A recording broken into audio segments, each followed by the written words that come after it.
Hi everyone, and welcome back. Today I'm going to be reading a chapter from It'll Feel Better When It Quits Hurting, and I hope you all enjoy it, and I hope you all forgive me if I stumble over my own words as I read it. So anyway, I hope you guys enjoy it, and now without further ado, I'm going to be reading Twiddling Thumbs and Peanut Butter Cookies from It'll Feel Better When It Quits Hurting. When I was young and an only child, I spent many summers and school vacations with my great-grandparents. They lived in what was to me a magical house full of things to distract, entertain, and amuse. There was an attic full of boxes, each filled with a treasure waiting for me to discover. Exotic hats, dresses by the dozen, old dolls, and even a wood-burning kit not fit for anyone that didn't have heavy leather gloves and a full face mask that I loved to play with. It had a screened-in porch covered in ivy and a backyard full of climbable trees and wild rhubarb to dig up. At night, I went to sleep to the sounds of trains in the distance and awoke each morning to chirping birds when I slept upstairs in what they called a sleeping porch. My grandmother taught me to knit, play cards, and the wonders of Lawrence Welk. And my grandfather taught me how to drive my grandma crazy. By the time I arrived on the scene of my grandparents' life, my grandfather was retired and mostly puttered around the house in what was my grandmother's domain, and sometimes I would putter with him. We would poke around the basements for things to fix, or rake the leaves in the backyard for me to jump into, but mostly we would sit side by side in my grandfather's favorite chair and twiddle our thumbs. For anyone who doesn't know what that is, I'll explain. Fold your hands together as if you were praying, fingers down, and then rotate one thumb over the other in a circle. And there was nothing in this world that could drive my grandmother as crazy as twiddling our thumbs.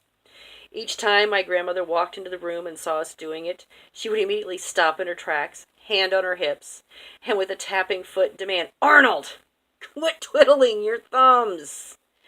And we would obligingly stop.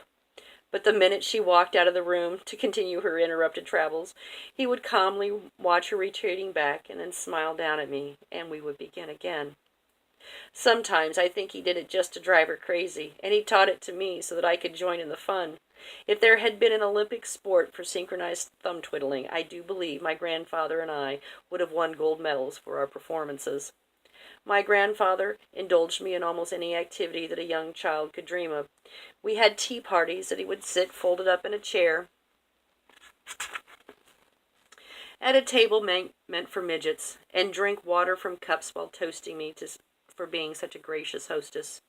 He would applaud whatever I played on the piano and hung any number of drawings I gave to him in his upstairs office, and occasionally he allowed me to lead him into trouble with my grandmother. On one such occasion, while grandmother was out shopping, I announced that I wanted to make peanut butter cookies. Now you have to understand, I don't believe my grandfather had ever so much as made toast without my grandmother's blessing. But all he asked was, "Do you know how?" Well, of course I did. So my grandfather, who hated all things sticky, he would even get up at least once every meal to wash his hands, agreed to help me. I decided that the formal dinner table was the perfect place for our experiment and brought in all the ingredients that I believed that you needed for cookies. I spread flour on the dining room table, followed by peanut butter, a huge scoop of butter, and a generous coating of sugar over the whole thing, and plunged my hand into the sticky mess and said, "Help me mix it up, Grandpa." With an indescribable look of horror, my grandfather put his hands into my concoction and tried to help. We smooshed and we smashed and kneaded and patted in an attempt to get what I considered the right consistency for cookie dough as it slowly worked its way up from our fingertips to our elbows, while he asked me over and over again, "Are you sure this is how you make cookies?" As our attempt to make the cookies spread up our arms and across the table, my grandmother walked in. Stopping dead in her tracks, my grandfather pointed at me and exclaimed, "She said we could make cookies!" As if somehow that would save him from my grandmother's displeasure.